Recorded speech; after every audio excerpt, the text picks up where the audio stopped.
Muito boa noite, prezado telespectador. Hoje é quinta-feira e na semana passada eu bradei que o frio tinha chegado e hoje nós estamos nesse clima ameno. É 6 de julho de 2023 e nós estamos na nossa 77ª edição, quase um número cabalístico hoje, edição de número 77 do Ponto a Ponto, que se orgulha e se honra em ter na sua bancada Dirceu Vendramin Lovison, advogado, sócio da Beltrame Perúcio Lovison Advogados, graduado em Direito pela Universidade de Caxias do Sul, graduado em Administração Pública pela Universidade Federal de Santa Maria e pós-graduado em Direito Tributário também pela UX. Foi presidente da Ordem dos Advogados do Brasil na subseção de Nova Prata no triênio de 2019 a 2021. Atualmente é julgador do Tribunal de Ética e Disciplina da Ordem dos Advogados do Brasil aqui na Seccional Gaúcha.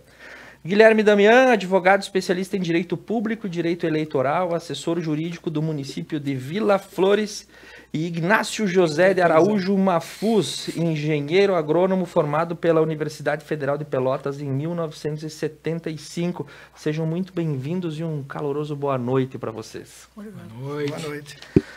Muito bem, o assunto começou na semana passada, a gente fez uma modalidade de aposta do que ia acontecer nesse julgamento e na sexta-feira a gente teve a confirmação e a nossa bancada apostou que Jair Messias Bolsonaro ficaria inelegível de acordo com a denúncia, a proposta de condenação que foi posta no Tribunal Superior Eleitoral, que por maioria de votos declarou o ex-presidente aí por 8 anos fora dos pleitos eleitorais. Por maioria de votos, 5-2, o plenário do Tribunal Superior Eleitoral, o TSE, declarou a inelegibilidade do ex-presidente da República, Jair Bolsonaro, por 8 anos, contados a partir da eleição de 2022. Ficou reconhecida a prática de abuso de poder político e uso indevido dos meios de comunicação durante reunião realizada no Palácio da Alvorada com embaixadores estrangeiros no dia 18 de julho do ano passado. Walter Braga Neto, que compôs a chapa de Bolsonaro à reeleição, foi excluído da sanção, uma vez que não ficou demonstrada sua responsabilidade nessa conduta. Nesse ponto, a decisão foi unânime. O julgamento foi encerrado na tarde da última sexta-feira, dia 30, com a proclamação do resultado pelo presidente da Corte, o ministro Alexandre de Moraes. A notícia é do site oficial do TSE, como você tem aí na sua tela. E a pergunta é para os nossos colegas, amigos aqui da bancada de hoje: como essa decisão judicial vai reverberar em 2024, temos eleições do ano que vem, e qual o real impacto para 2026? E em tempo, acredita uma mudança dessa decisão em nível do Supremo Tribunal Federal, ou ainda cabe uma anistia ao ex-presidente por parte do Congresso Nacional? Dirceu Vendramin Lovison, vamos colocar a futurologia em voga agora, doutor. Boa noite, Thiago. Boa noite a todos os telespectadores da Conecta Mais TV. É uma satisfação estar aqui nessa bancada mais uma vez. Uma satisfação muito grande estar aqui na presença do meu amigo Guilherme Damian, uma pessoa por quem tenho um carinho e um apreço muito grande. E um prazer também conhecer o senhor Inácio, engenheiro agrônomo, que hoje nos acompanha aqui na tribuna. Thiago, antes de iniciar, eu gostaria de deixar bem claro, como sempre faço, desde os últimos 5 anos, quando participo de entrevistas, enfim, desse tipo de situação, de que eu não trago aqui a opinião pessoal do Dirceu eleitor. Eu não trago aqui ideologia, não trago nada. Eu gostaria de trazer uma análise, vamos dizer assim, técnica e jurídica da minha visão, da minha interpretação dentro do meu conhecimento sobre as situações que vêm ocorrendo no TSE, principalmente. E aí eu gostaria de trazer 2 exemplos de uma forma assim bastante simples para que o telespectador que não tem a formação em direito consiga assimilar o meu pensamento. A gente teve uma situação parecida com o deputado federal Deltan Dallagnol, quando teve a cassação do seu registro da chapa, né? E aí aqui, meus caros, a gente tem uma legislação que diz o seguinte: que se o candidato, no momento da inscrição, no momento da exoneração, tivesse respondendo um processo ético disciplinar, então ele seria impossibilitado de se candidatar. Aqui, dentro do direito, tem critérios subjetivos que eles são... dão um poder para o juiz, por exemplo, tomar uma decisão, por exemplo, definir quanto foi o dano moral de determinada situação. O juiz tem uma margem para ele fazer uma interpretação e aplicar a lei. Então, estes são critérios subjetivos. Agora, existem alguns critérios que eles são objetivos na nossa lei. Temos o colega Guilherme também da formação jurídica. E o critério objetivo é que este copo é um copo. Nós não temos como dizer que ele não é um copo, ele é um copo. E nós temos na lei um critério objetivo que diz responder processo ético disciplinar. O Deltan Dallagnol, ele estava respondendo sindicâncias administrativas. Sindicância, ela é uma etapa de investigação que lá na frente pode ou não pode virar um processo ético. E um processo ético, ele é um processo que no final ele resulta numa demissão. Então a pena máxima que poderia acontecer é a demissão. E no momento que uma pessoa que está respondendo não um processo ético, mas uma sindicância se exonera do cargo, a gente tem um negócio dentro da área jurídica que se chama perda do objeto. Tu perdeu o objeto final, que era a exoneração. Então, esses processos não podem prosseguir. Aí o TSE, depois de algum tempo, depois da proclamação das urnas, depois de a gente saber o resultado e a vontade massiva lá do eleitor de Curitiba, ele diz assim, não, você poderia vir a responder um processo. E aí a gente rasga todo o ensinamento do primeiro dia de faculdade lá do Pacto de São José da Costa Rica, que baseou a nossa Constituição, que diz que a gente não pode presumir uma culpa. A gente tem presunção de inocência, a gente inverte tudo e diz que não. Tu, Deltan Dallagnol, tem uma presunção de culpa. Tu tem uma presunção de que você ia responder um processo. Então, tipo assim, é uma decisão que me parece que ela sai daquilo que deveria ser a boa aplicação do direito. E falo de novo aqui, eu não estou defendendo o Deltan Dallagnol, muito pelo contrário, falando só do aspecto técnico. Aí trazendo pela questão do Bolsonaro. Então, o motivo que ensejou essa declaração de inelegibilidade. Nós temos um presidente que desde o primeiro dia de gestão falou muita bobagem. E independente de bolsonarismo, de petismo, de qualquer coisa, isso foi massivo ao longo da gestão. Falou bastante coisa que não deveria. Tu pede para um eleitor do próprio Bolsonaro, aquele mais fanático, ele vai dizer, morreu pela boca. Então, assim, a meu ver, desde o primeiro dia de gestão, ele já muitas vezes foi desacreditado como um bom presidente ou como um bom gestor, muitas vezes pelo que ele falou.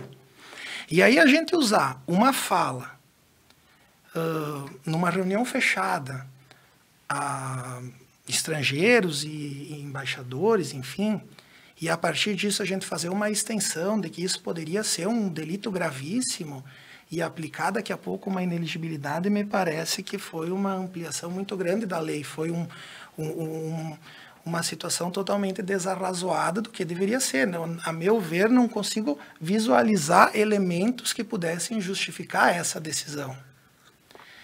Porque no plano das ideias, a gente não tem criminalização. Se eu olhar para ti agora, Thiago, e disser, Thiago, eu vou te matar. Ou se eu olhar para o senhor Inácio e disser, Inácio, vamos levar embora esse copo aqui ao final. Mas se eu não tentar levar o copo, ou não tentar te matar, ou se eu não efetivamente te matar, né, não vou, no caso, ou não levar, não, né? levar o copo... amanhã é sexta, né? Vai estragar o final de semana. Exatamente. De todo mundo. Ele não é punível. O plano das ideias, ela não é punível. Então, tipo assim, me parece que uma fala, daqui a pouco, desarrazoada, não poderia justificar isso. Aí agora, do porquê disso, e aí eu posso meio que juntar com a minha ideia com relação às respostas.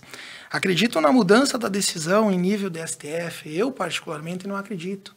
Eu acho que hoje tem apesar de a gente estar longíssimamente de Brasília, mas na minha interpretação a gente tem uma queda de braço muito grande entre os poderes, criadas pelo próprio Bolsonaro. Daqui a pouco essa aplicação e essa análise extensiva do crime que ele teria cometido, ou enfim, da ilegalidade para declarar a inelegibilidade, ela pode ser até um reflexo de uma demonstração de força que hoje o judiciário está tentando dar, pelos ataques, pelas atitudes que ocorreram durante a gestão. Se eu acredito em anistia ao ex-presidente por parte do Congresso, então eu não acredito que o STF vai mudar a decisão, mas é minha opinião, deveria, mas me parece que por outros motivos não vai.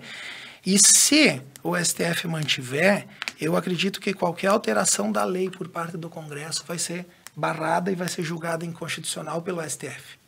Então, eu não vejo muita alteração. Como que reverbera nas eleições de 2024, eu acho que a gente nem precisa... É óbvio que seria, eu acho, o principal candidato hoje da oposição, então, querendo ou não, reverbera e altera substancialmente a próxima disputa eleitoral. Mas, para finalizar, então, sem me estender muito mais, não consigo visualizar motivos suficientes para a declaração de inelegibilidade da parte de vista técnica e jurídica, deixando de lado qualquer outra preferência ou não preferência por qualquer candidato. E também não acredito muito que tenha uma alteração. Muito bem. Doutor Guilherme Damian, os ventos da política falam o que sobre essa situação? Assim, na esteira do vácuo da brilhante explanação do colega do nosso sempre presidente Dirceu, né? Foi muito preciso. Foi muito preciso naquilo que ele falou. Para não responder na mesma toada, já que ele praticamente colocou o cenário, né, como ele é, vamos falar um pouquinho a gente sempre falou de judicialização da política, né? A gente está falando de politização do jurídico, né? Politização da justiça. Não é... como se diz, não é estranho para ninguém, né, Mafuz, que há muito tempo, há mais de 15 anos, a questão do ativismo judicial e da assunção de determinadas prerrogativas que não são propriamente democráticas pelo Poder Judiciário, que não é um poder democrático por natureza, né, interferem no dia a dia do cidadão. Com relação à questão da extensão do entendimento, né, a gente pode ver vários exemplos que ocorreram na história do Brasil desde a época do Getúlio, né, até hoje, de um ponto, vamos dizer, de um fato se tornar muito maior do que ele é. Digo, por exemplo, né, na contramão de tudo, até o próprio impeachment da Dilma, né, as famosas pedaladas fiscais. Eu lembro bem de ter lido uma reportagem de um professor da USP que falou, finalmente estão dando atenção a um problema que ocorre no direito financeiro, no direito econômico financeiro, no direito orçamentário. Não podem ser feitas as pedaladas fiscais. Todo mundo fazia, mas não pode ser feito, né? E ela foi levada a julgamento e foi impedida a partir daí. Mas só que, claro, deixando a reserva. Ali era um julgamento político. Um julgamento político feito pelo Congresso. Então, ali tem suas prerrogativas. A gente já viu prefeitos serem cassados por nada, por não ter maioria na Câmara, né? O que preocupa é quando o TSE, ou o STF, ou o próprio Judiciário, começa a ter esse julgamento político. O que o Bolsonaro tem hoje, né? Logo depois desse julgamento, eu pensei assim, talvez com uma maioria dos eleitores de centro, né, das pessoas que não transitam entre as extremas, né? O camisa 10, né? Não o 9 e o 7, né? Eu pensei assim, bom, Bolsonaro sai de cena e criam-se novas figuras para a direita. Tarcísio de Freitas, Romeu Zema, né? Não. Hoje, isso que está acontecendo, que vai ser pauta na nossa próximo tema, né, que é a reforma tributária, se ficou muito claro que as posições estão mais extremadas, cada vez mais extremadas. E o Bolsonaro não vai ser simplesmente o mártir que se pensava que ele ia ser, a própria direita pensava que ele ia ser. Não, ele vai ser um personagem atuante, sim, em todas as eleições. Mesmo ele não é candidato, não pode ser candidato, né? Mas ele vai estar muito junto e ele vai liderar essa direita pela parte mais radical da direita, né? Então, tudo está indefinido. Tudo está instável, tudo está complicado, né? As forças dentro do próprio governo estão complicadas, né? A relação entre Geraldo Alckmin e Luiz Inácio Lula da Silva não são as melhores, todo mundo sabe. O Congresso Nacional, levando a efeito algumas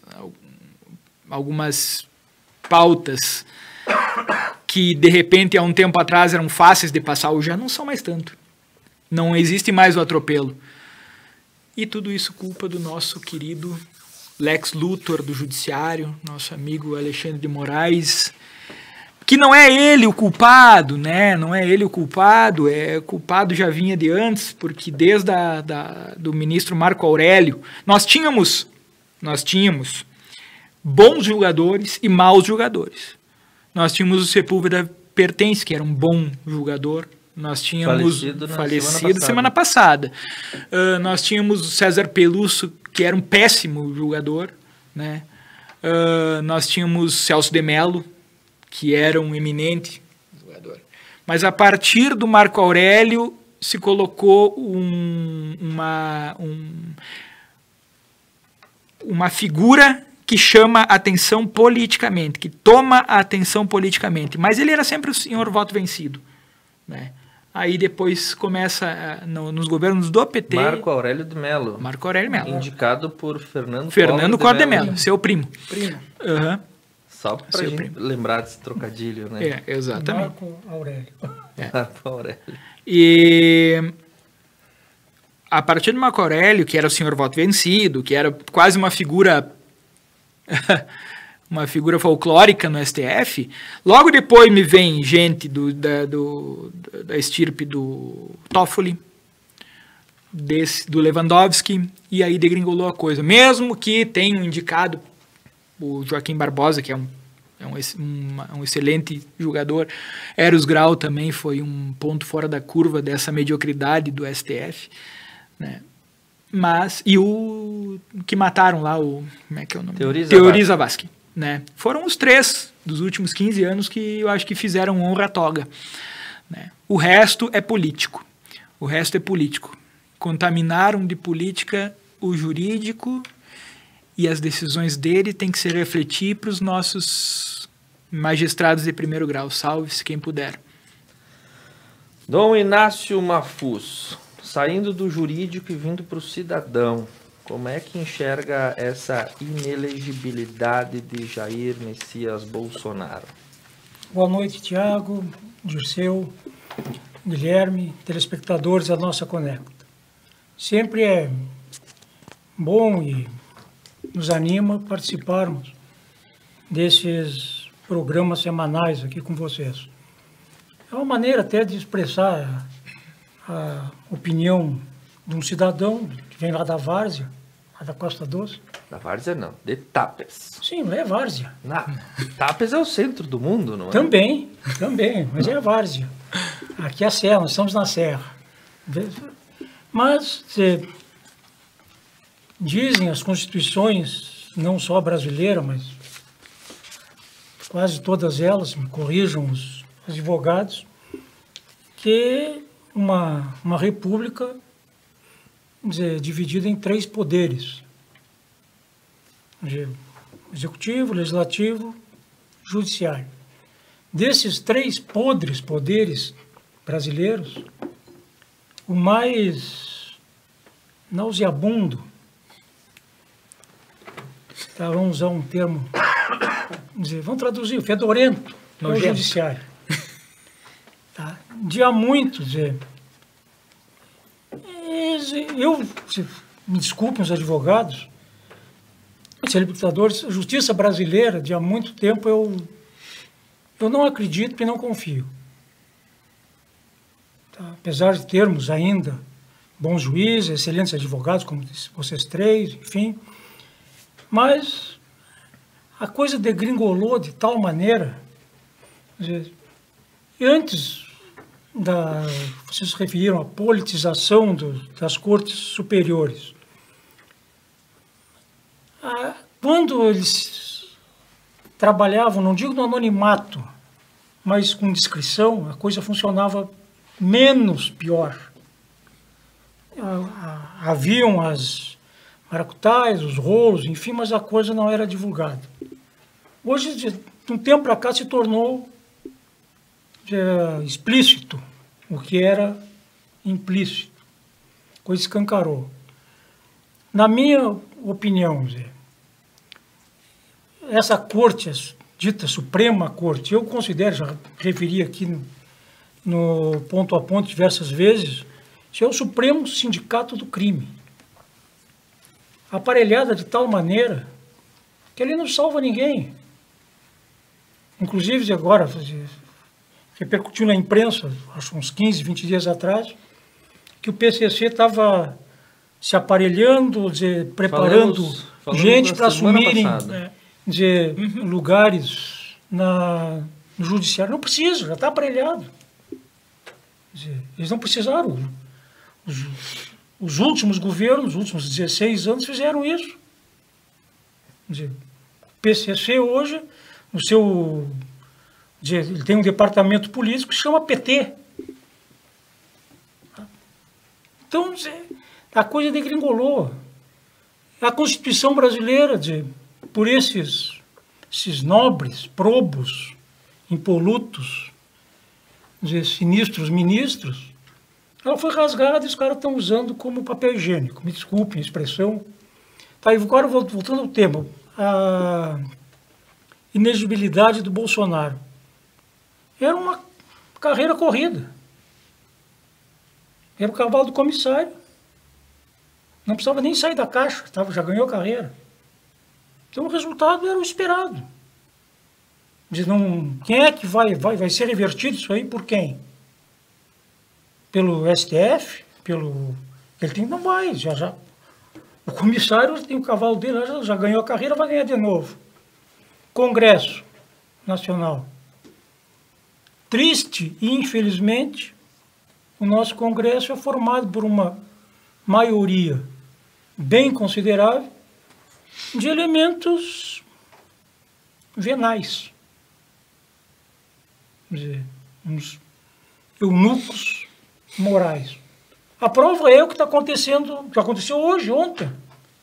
Essa tal reforma tributária. O Lula desembolsou o nosso dinheiro, quer dizer, 7 bilhões entre 2 ou 3 dias aí para comprar os votos que ele precisa lá dentro. Então, o pessoal não tem representatividade, não tem vontade de fazer as coisas certas. Triste, infelizmente, é o caminho que o Brasil está trilhando, daí para pior. Estão falando comparando com Venezuela, com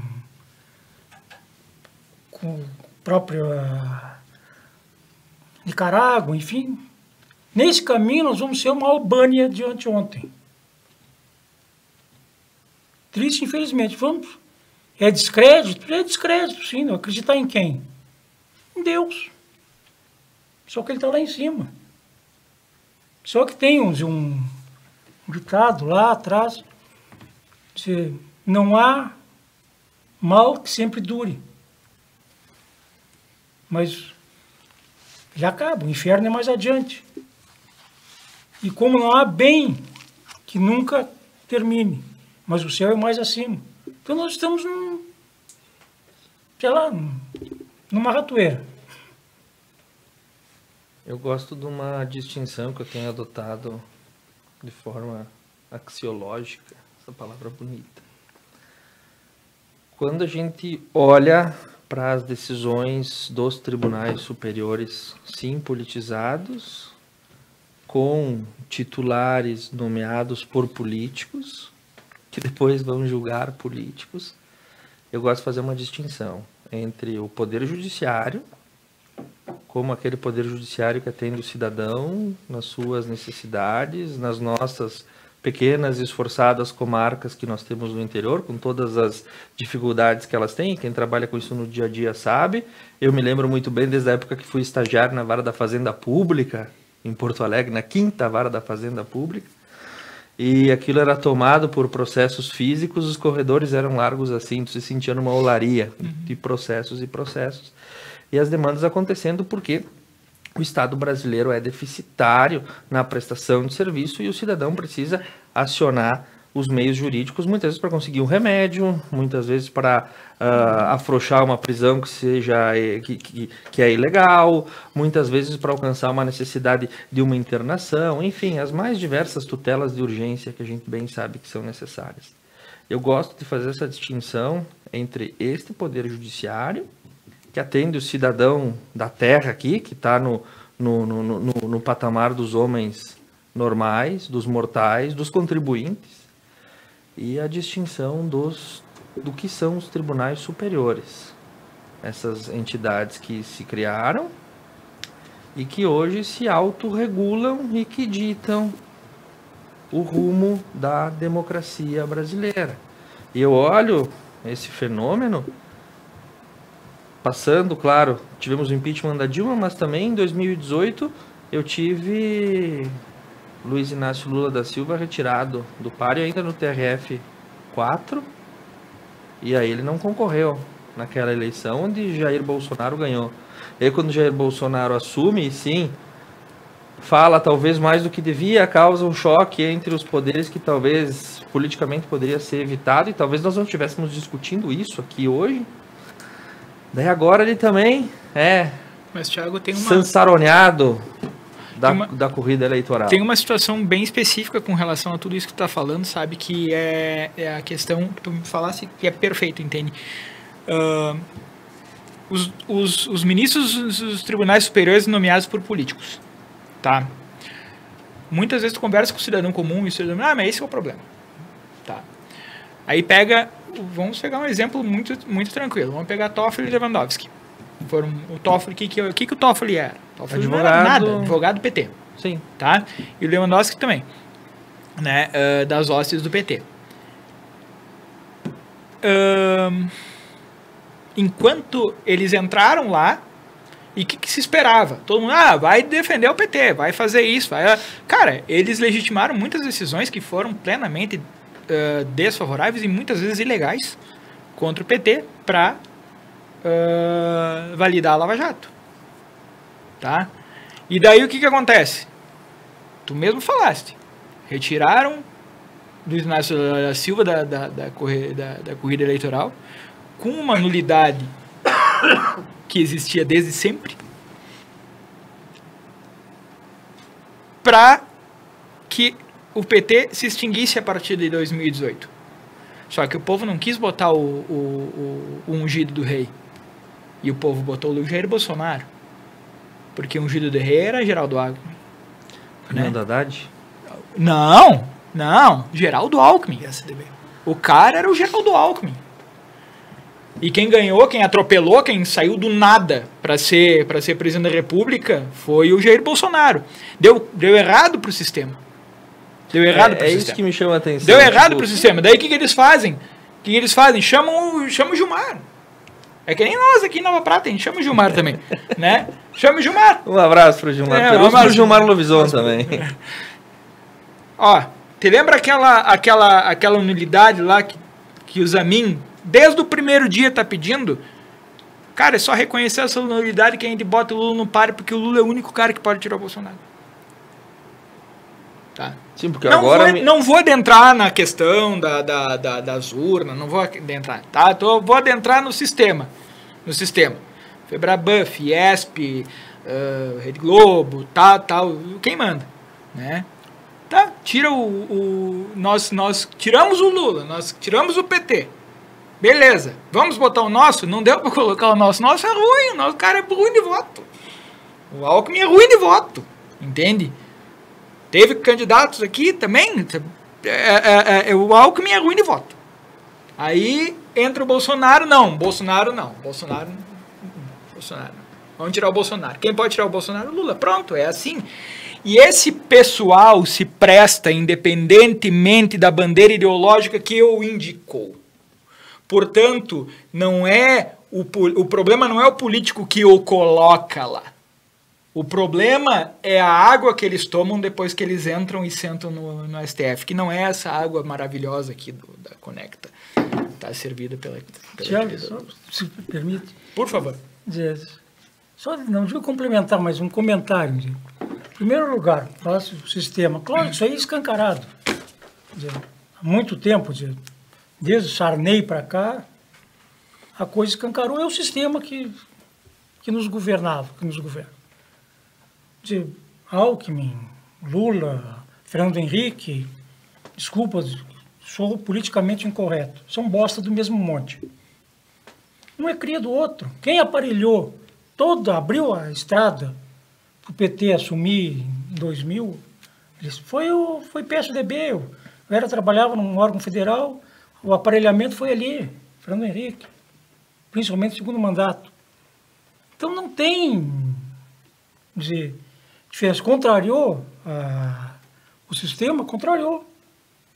Só que aí entra o dito judiciário. Uhum. Chama o Gilmar. Eu gostei de chama o Gilmar.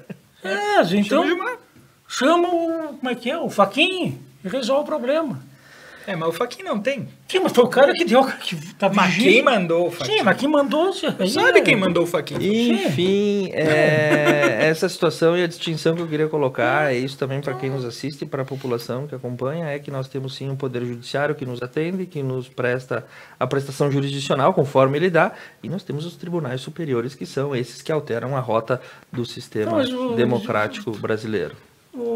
Tiago, me permite dizer, não colocando em dúvida a credibilidade da imensa maioria dos juízes de primeira instância no Rio Grande do Sul e no Brasil. Mas um comentário de um colega de vocês, um amigo meu, lá da Vaz, lá de Itapu, centro do mundo. Ele tem um escritório em Porto Alegre, ele trabalha no Estado, no Brasil. Ele está muito preocupado com a politização das decisões dos juízes de primeira instância, seguindo o rastro do que está acontecendo lá em cima. Porque se antes o pessoal respeitava, seguia o código, a Constituição, enfim, sem problema nenhum. Apesar, eu sei que o cara a ideologia dele é essa, mas ele segue até por convicção, por temor, não por convicção, mas por temor à lei. Espelhado no que está acontecendo lá em cima, agora eu vou fazer a minha lei aqui embaixo. Né? Então está acontecendo isso, infelizmente. Tem uma frase, acho que é do Biquíni Cavadão: eu sou do povo, eu sou um Zé Ninguém, aqui embaixo as leis são diferentes. Eu vou encerrar esse primeiro bloco, aliás, que já está quase no horário do segundo, o assunto rendeu. Mandando um abraço para quem nos acompanha aí, a dona Carmen Corso, a prof. Vera Nazário, Juliano Boschetti, o Clóvis Corso, doutor Rodolfo Schmidt, manda sua saudação para todos que estão aqui, a dona Maria Luísa Delgado Assad Mafuz, sua vizinha, né? Minha vizinha, um abraço para a dona Maísa, a Jamila Carniel Silvestre, que também está com a gente. O Ponto a Ponto, esse programa ao vivo, inteligente, feito para você, é um oferecimento especial de Postal Engenharia, confiança, inovação e qualidade. Viver Móveis, fabricação própria com liberdade de criação. Unimed, Vale das Antas, mudar de hábito. Tá na Roda Pneus, melhores marcas de produtos e serviços para o seu veículo. E Sicredi, gente que coopera, cresce. Não, nós não terminamos de falar de política hoje, porque no próximo bloco a pauta é a reforma tributária. Arthur Lira está na tribuna da Câmara dos Deputados, nesse momento, convocando a votação para essa medida que vai alterar o sistema tributário nacional. E ele diz que é para a gente pagar menos impostos. A nossa bancada vai dizer se isso é verdade no próximo bloco.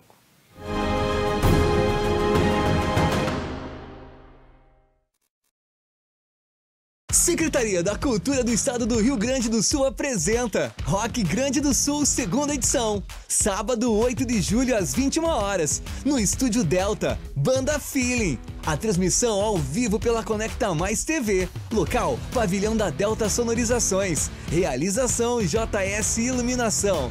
Assessoria TBT Produções. Patrocínio, Adil Telecom. Recicla Gestão de Resíduos e Vision.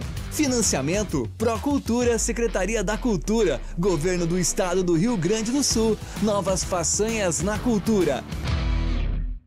O que é ter saúde para você?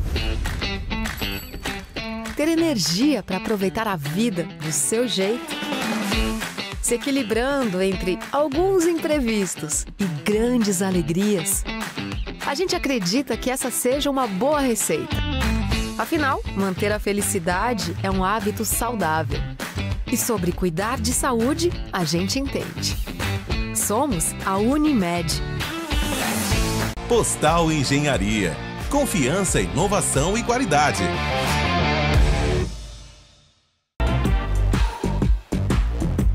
Pneus Delinte é tranquilidade em rodar, pois a qualidade traz toda a segurança que você precisa. Delinte Protege tem como benefícios 6 meses ou 10 mil quilômetros de garantia para cortes, furos e bolhas. Pneus Delinte Protege você encontra na Tana Roda Pneus em Nova Prata, o auto center mais completo da região. Em parceria com Lions e o Hospital de Olhos de Nova Prata, Ótica Brasil participou de uma campanha que ajudou 50 crianças de escolas municipais a enxergarem melhor. O hospital ofereceu as consultas gratuitamente e a ótica os óculos. Importante lembrar que as doações são feitas sempre através das entidades de Nova Prata. Juntos somos fortes, transformamos vidas e construímos um mundo mais justo e igualitário. Divulgação Conecta Mais TV. É muito nossa.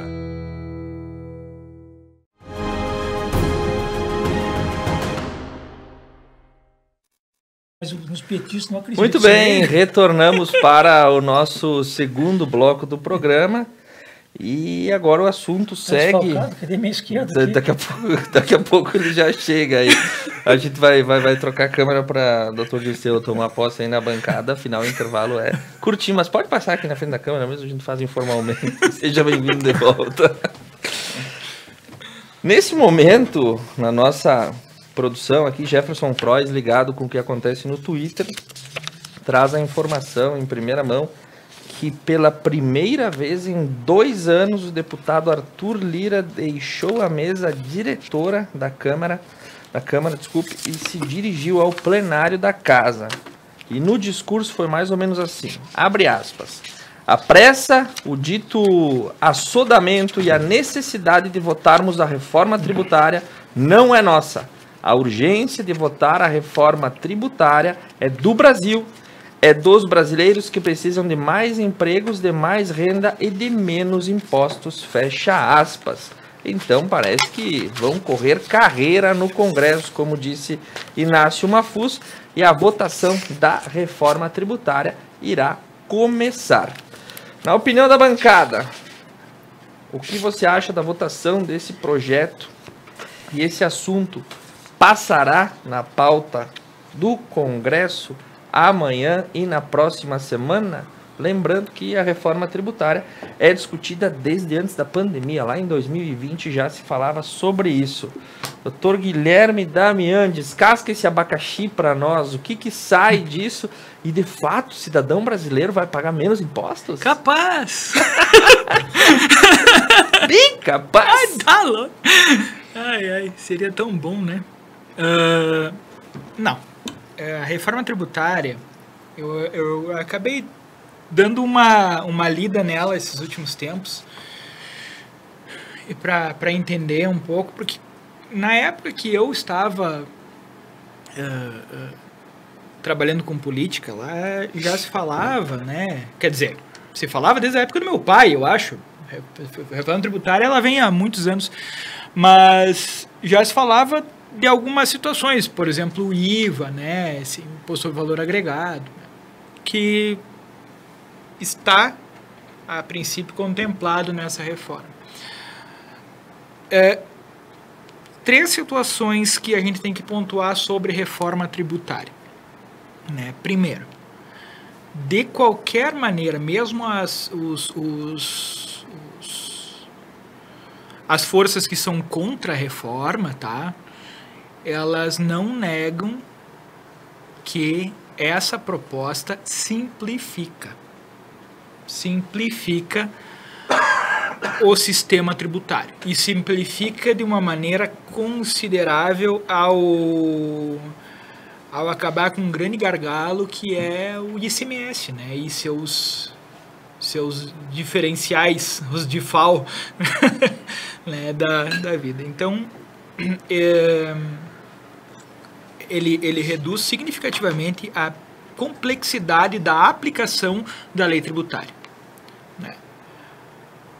Com relação às novas modalidades, seria até, eu acho, um pouco maçante a gente entrar aqui, mas a princípio, né, o ISS e o ICMS, eles são transformados em um imposto chamado IBS, Imposto de Bens e Serviços, que vai entrar lá em vigor em 2029 a 2032, agora não estou lembrado, né? E o PIS/COFINS, ele, que é de responsabilidade da União, ele vira o CBS. CBS era a marca de pipoca na minha época. Quebrou. Quebrou, né? Que é a contribuição sobre bens e serviços. Então, não existe extinção de imposto e não existe redução de carga tributária. Existe a modificação e a unificação de impostos, né, e uma centralização da cobrança dos impostos nas mãos da União e de sua estrutura. Mais uma vez, a centralização, né? A gente tem um exercício de 300 anos tentando descentralizar poder nesse país, e descentralizar poder quando se fala de descentralizar recursos. E nós vamos novamente nesse movimento. Essa crítica que tu fazes, Thiago, é a crítica que, por exemplo, alguns estudiosos fazem. Hoje eu ouvi o Hamilton Dias de Souza. Hamilton Dias de Souza. Né, ele tem uma entrevista, é um canal de um senhor chamado Fernão Lara Mesquita, eu não conhecia, né, mas parece ser muito bom o canal dele, tem muita, mas vamos dizer, um canal mais conservador, né, mas ele entrevistou esse Hamilton aqui e o cara foi bem taxativo em elencar como um dos principais problemas a questão do federalismo, né, ou seja, os estados e os municípios renunciam a sua capacidade, a sua autonomia de cobrança, né? A época que foi gravado ainda não tinha o substitutivo, então existia a questão da alíquota única do IBS, do IBS para estados e municípios, que hoje, pelo substitutivo, ele já não tem mais. Os estados, em conjunto com os municípios, podem estabelecer as suas alíquotas, né? E então essa crítica que se faz à reforma tributária para mim é a principal hoje, né? Não vai haver redução de imposto em nenhuma hipótese, tá? Mas vai haver simplificação. Segundo, agora ficou muito claro, né, que não vai mais haver acumulatividade desses impostos sobre bens e serviços, que era uma coisa que sempre foi discutida. A Constituição diz que é não cumulativo, mas a cadeia era acumulativa, ou seja, um imposto incidia sobre o outro, né? No mais, sim, o IPI ele se torna um imposto seletivo, que é o famoso imposto do pecado, né, que ele vai incidir sobre bebida alcoólica, sobre trago, né, sobre cigarro, esse tipo de coisa. E O IPTU, acho interessante isso aí para os municípios. Até a CNM é a favor. A CNM é a favor da reforma tributária. Os municípios vão poder alterar as alíquotas e a revisão do IPTU por decreto. Ou seja, não precisa mais ter o desgaste de passar os projetos pela Câmara, né, para tu aprovar uma revisão do IPTU, esse tipo de coisa. Então, ele simplifica assim. Ponto.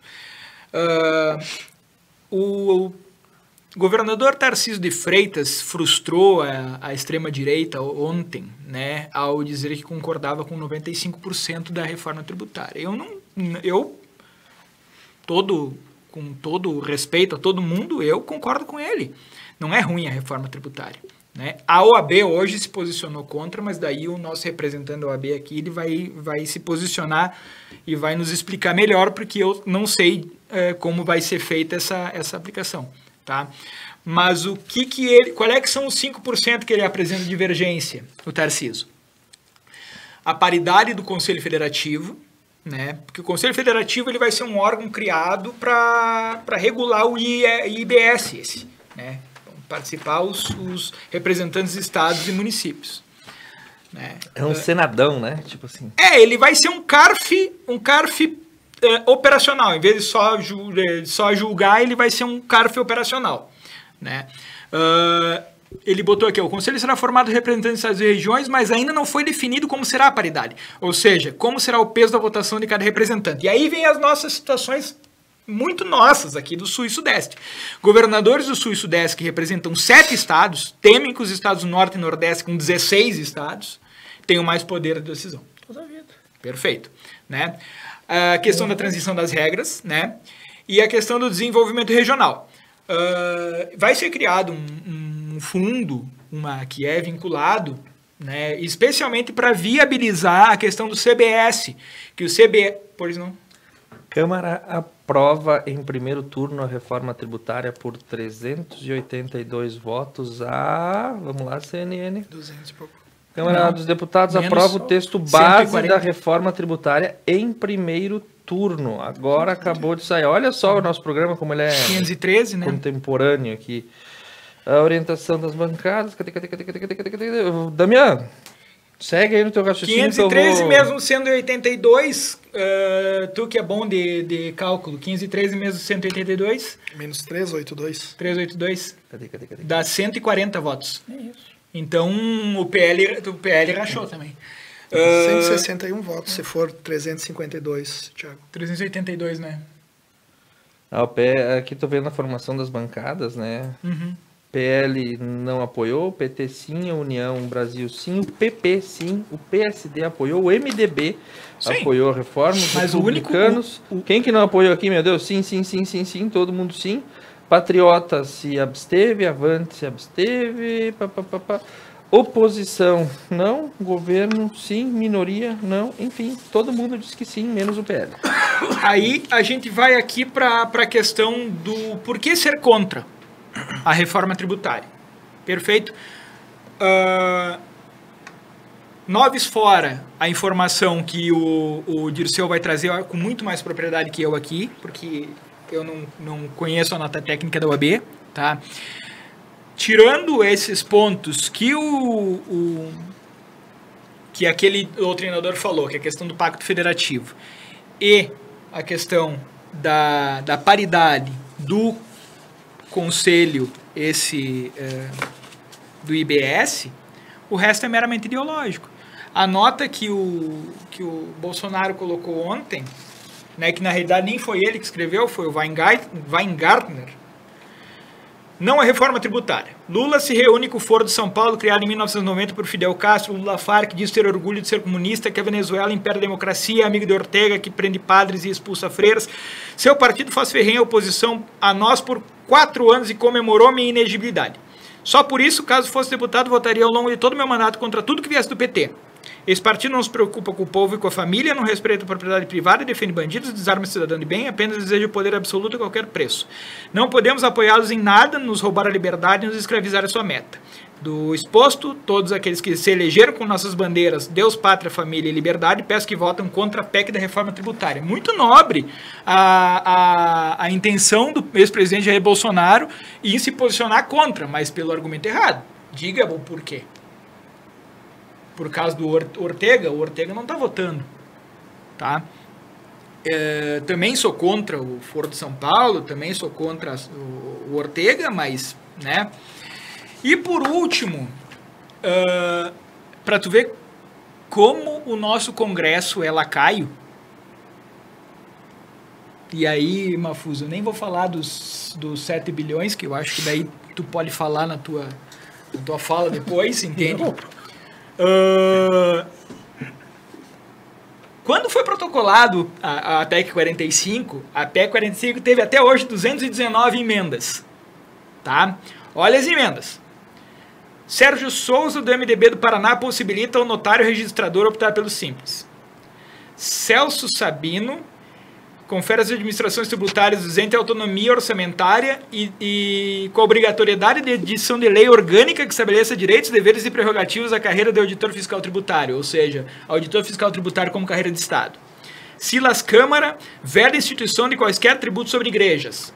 Luiz Felipe de Orleans e Bragança possibilita que estados e municípios instituam imposto de renda.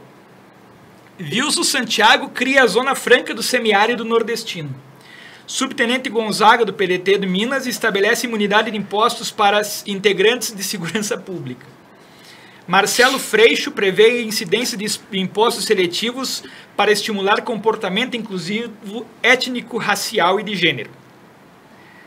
Flávio Nogueira eleva o montante de recursos destinados ao financiamento produtivo das regiões Norte, Nordeste e Centro-Oeste. Portanto, não tem cabimento, não tem seriedade numa discussão. Não tem seriedade numa discussão. É palhaçada isso aqui. A gente acabou de detonar o STF, mas olha o nosso Congresso. Né? Então, meus senhores, no fim, voltando à questão da reforma no mérito, não vejo como uma coisa muito ruim, muito abstrata. A nossa reforma trabalhista, ela causou muita discussão, muito problema, mas simplificou as relações. Isso é inegável, né? E vamos aguardar os próximos passos, né? Vamos aguardar. Acho que é tudo muito incerto ainda. Se efetivamente for aplicável, não vai reduzir imposto, mas vai simplificar muito. Dom Inácio Mafuz. Vai pagar IVA? Vai pagar o IVA? Tchê, incerto é viver no Brasil hoje. Tchê, mas se fosse o IVA, tu vai ali, atravessa a fronteira, copia o IVA do Uruguai, que funciona... O IVA do Paraguai que funciona. Ah, mas tu diga o do Uruguai que é mais perto nosso aqui. Funciona excelentemente. Tá? Então, é para simplificar. Só que estão criando de um arcabouço, um calabouço, ou uma latrina, sei lá o quê, como a nossa Constituição, lá de 88, ainda tem medidas transitórias. Quer dizer, que não foram ainda... Uma das medidas transitórias da reforma tributária vai até 2078. Então, estão fazendo uma coisa hoje, vão aprovar amanhã, com 10 anos ainda para regulamentar. Não tem seriedade. Então... Quantos reformas tributárias? Onde é que é arrecadado? São arrecadados impostos? São nos municípios. São nós, os cidadãos de cada município, que pagam imposto. Aí um prefeito, o nosso prefeito Alcione, por exemplo, precisa recurso para merenda escolar. Ele tem que ir a Brasília pedir pinico para um deputado, fazer uma emenda, enfim. Então, por que se a maioria absoluta aí avassaladora de votação hoje? O cara, depois do mensalão, do petrolão, hoje foi um emendão. Liberou bilhões para os caras. Então, nós estamos realmente no mato sem cachorro. À mercê de um judiciário corrupto, que é quem manda no Congresso. Não é o Congresso é títere ali, é cobra mandada do judiciário, os caras têm medo. Sabe que o cara levantou a voz ali, eles descassam, tiram fora. O primeiro cara que foi caçado foi Delcídio Amaral. Sim, porque se indispôs com... Por causa do Lava Jato. Exatamente. Então, são coisas que nós estamos... A esperança é a última que morre. Quando é a missa no 7º dia. Doutor Dirceu Vendramin, enquanto você faz suas considerações, o Jefferson Frois vai tentar colocar na tela para nós aí o resultado da votação. 382 sim, 118 não e 3, passou das 10, 3 cagão que não votaram. Poucas abstenções. Bom, a reforma tributária ela está em voga, enfim, e está sendo requisitada e solicitada há muitos anos, né? Mas, se a gente for parar para pensar, tem 2 tipos de reforma, né? Tem a reforma solicitada pelo contribuinte, que essa nunca avançou. E tem a reforma que ela é proposta como uma alternativa para gerar renda, gerar emprego e nos beneficiar, né? E aí, se a gente volta um pouco no tempo, nós vamos pensar que lá em 2021, a meta do Paulo Guedes era aprovar a reforma tributária. Por quê? Porque não se conseguia mais cumprir o teto de gastos, que recém tinha sido votado. E aí hoje a gente tem, a toque de caixa, uma aprovação que eu aposto que muitos dos deputados nem leram o projeto de lei, teve a orientação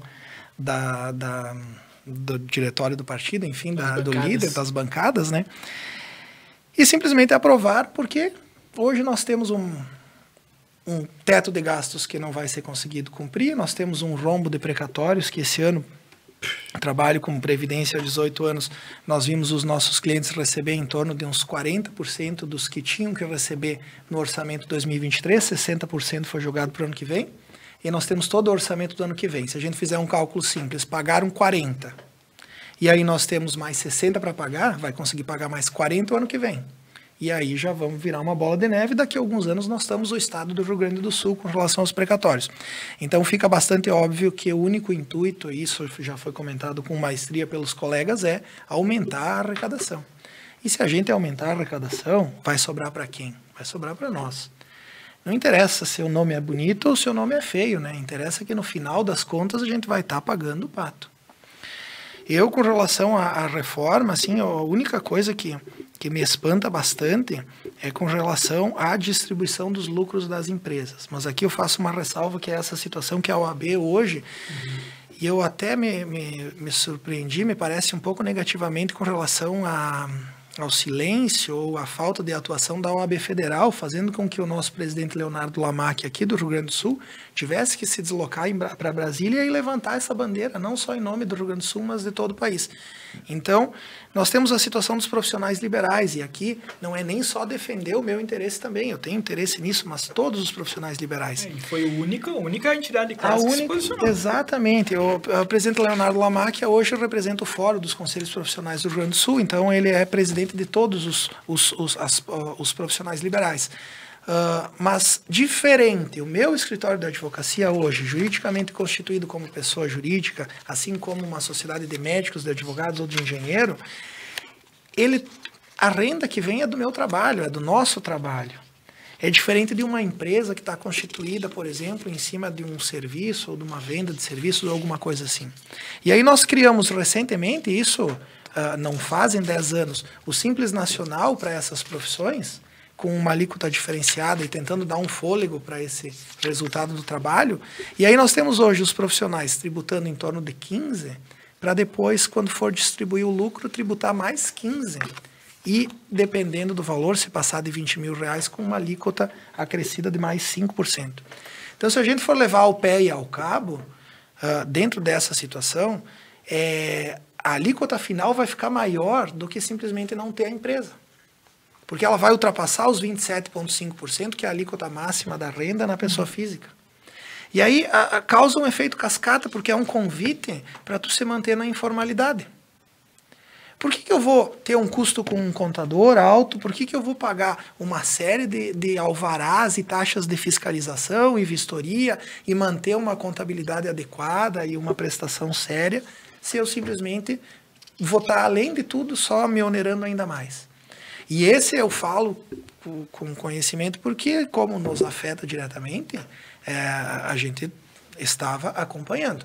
Agora, tem uma infinidade de outras situações dentro da reforma que prejudicam uma série de outras categorias que nem notaram o que está acontecendo, que nem vão notar, só vão notar lá no final da implementação, quando o contador ou o que for vier com um imposto muito maior.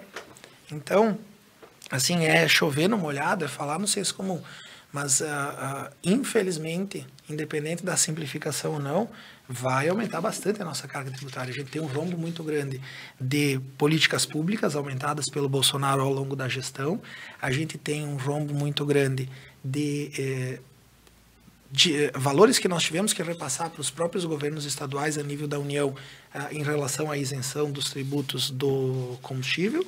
E a gente tem agora, além de tudo, algumas situações que foram excluídas do teto de gastos pelo governo Lula, e tudo isso vai onerando e tem que sair dinheiro de algum lugar, né? Não, eu falo, para finalizar, nós estamos com o tempo bem esgotado, só com relação, eu trabalho com Previdência há 18 anos e acompanhei 2 reformas da Previdência que vieram em tese para beneficiar o segurado. E deu no que deu, né? Nós temos hoje, 2 ou 3 anos depois da reforma mais recente, mulheres e homens viúvos em que o cônjuge falecido era quem mantinha a família, com 2 ou 3 crianças na escola, na faculdade, com uma renda de R$10.000 e com a incidência do fator, por exemplo, com relação ao tempo de contribuição do falecido ou da falecida, e mais o redutor pelo número de dependentes, recebendo 40%, 50%. Eu vou dar um exemplo de uma situação de hoje, que a renda do marido era R$3.000, a média, e aplicando o redutor pelo tempo de contribuição e mais o redutor com relação aos dependentes, o benefício de pensão ficou em salário mínimo. Então, assim, a grosso modo, se a gente tem um instituto, agora trazendo para a Previdência, mas dá para fazer uma analogia, que ele está aí para beneficiar o cidadão e dar uma condição digna e um retorno do Estado para esse cidadão, e aí a gente só se preocupa em não gastar, então a vantagem é simplesmente o fundo não pagar mais ninguém, que daí ele vai ser superavitário.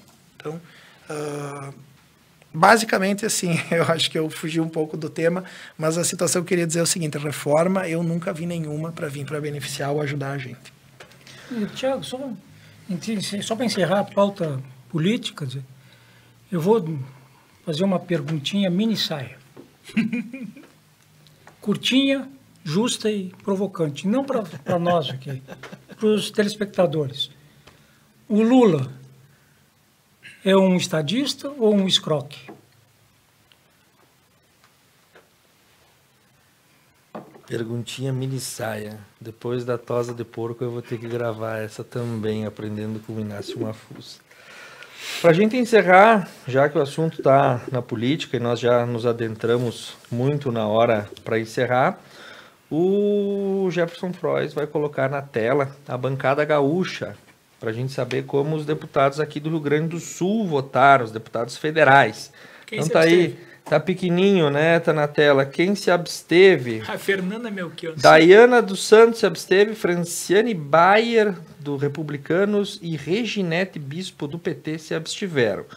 No mais, Afonso Ram votou não, a Afonso Mota votou sim, Alceu Moreira votou sim, Alexandre Lindemeyer votou sim pela reforma, Ani Ortiz também apoiou, Bibo Nunes foi voto negativo, Bom Gás disse que sim, Carlos Gomes, Covati Filho, Daniela Trezikiak e Denise Pessoa também votaram que sim, Fernanda Melchiona se absteve, Giovanni Querini disse que não, Heitor Chu votou favorável, Lucas Rendecker votou favorável à reforma, Luciano Azevedo também aprovou, Luiz Carlos Busato votou positivo, Marcel Van Hatten votou obviamente no não, Marcelo Moraes também não apoiou, Márcio Biolchi apoiou a reforma. Marcon também votou positivo. Maria do Rosário apoiou a reforma tributária. Maurício Marcon votou não. Osmar Terra votou não. Pedro Westphalen votou não. Pompeu de Matos aprovou a reforma tributária. Sanderson também votou negativo. E Zuco também não apoiou a reforma tributária. Tá mais pro lado sim, né? Sim. Ah, sim. Então, em tempo real, o Ponto a Ponto traz a você aprovada em primeiro turno a reforma tributária, e eu me coaduno das opiniões dessa bancada. Nenhuma reforma vem para facilitar a vida do cidadão. A gente tem um Estado grande que gasta muito, que não consegue respeitar o que arrecada. Preparem-se os bolsos, lembrem bem dos nomes, e a gente vai ver cenas desse capítulo muito mais frequente do que antes, e sim, vai custar mais caro, vai ser mais complicado.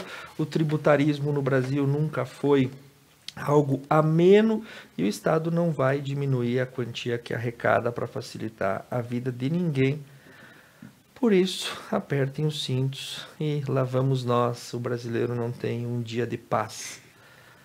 Feliz férias para Eduarda Prigo, que a partir deste final de programa estará entrando em um merecido recesso. Obrigado a Jefferson Frois, que está na produção, nos informando em tempo real acerca da situação da reforma tributária. Tínhamos um assunto a mais para falar, o tempo já foi, mas a bancada foi muito positiva. Dirceu Vendramin, muito obrigado. Guilherme Damião, muito obrigado. Inácio Mafuz, muito obrigado. Uma excelente noite de quinta-feira, um feliz final de semana. Afinal, essa é uma das coisas certas que acontecem no nosso país. O Ponto a Ponto retorna ao vivo na semana que vem. Muito obrigado a Postal Engenharia, Viver Móveis, Unimed, Vale das Antas, Tá na Roda Pneus e Sicredi. Um bom final de semana.